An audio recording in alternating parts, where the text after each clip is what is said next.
Всем привет, с вами Андрей, вы на канале Alex Vance. Сегодня я вам расскажу, как же убрать шум, если вы усилили микрофон, даже если у вас просто есть шум в микрофоне.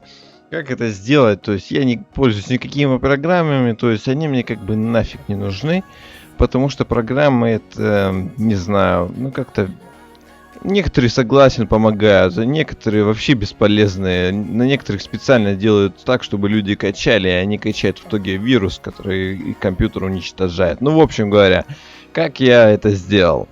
В общем, также заходим, как и в прошлом видосе, как я говорил, в панель управления звуком на Windows 7 это можно сделать через настройки, получается, параметры. Здесь же я просто захожу через правую кнопку мыши на Windows 10 открыть параметры звука. Возможно, на Windows 7 это будет проще.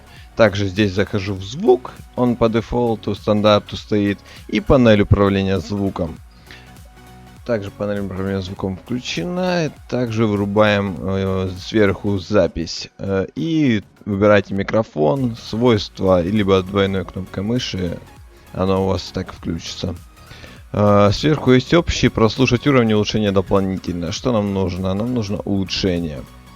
У меня есть лично здесь есть подавление шума и подавление эха. То есть они у всех по-любому, ну не у всех может должно быть, но у меня они есть. И просто говоря, их берете и включаете. Ставите галочки здесь и здесь. Подавление шума и подавление эха.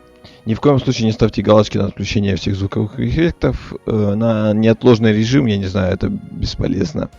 В общем, на него тоже не ставите. И нажимаете применить и ОК. И проверяете, как у вас будет шум.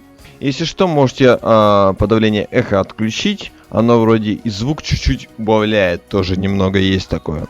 Если что, можете подшаманить с этим делом сами как хотите. В общем, я рассказал, как это возможно. Согласен, может не у каждого есть, так что не обессудьте, я-то в этом не виноват. То есть я рассказал, как я это сделал, как это можно сделать. И, в общем, всем спасибо за просмотр. С вами был Андрей и Покедова.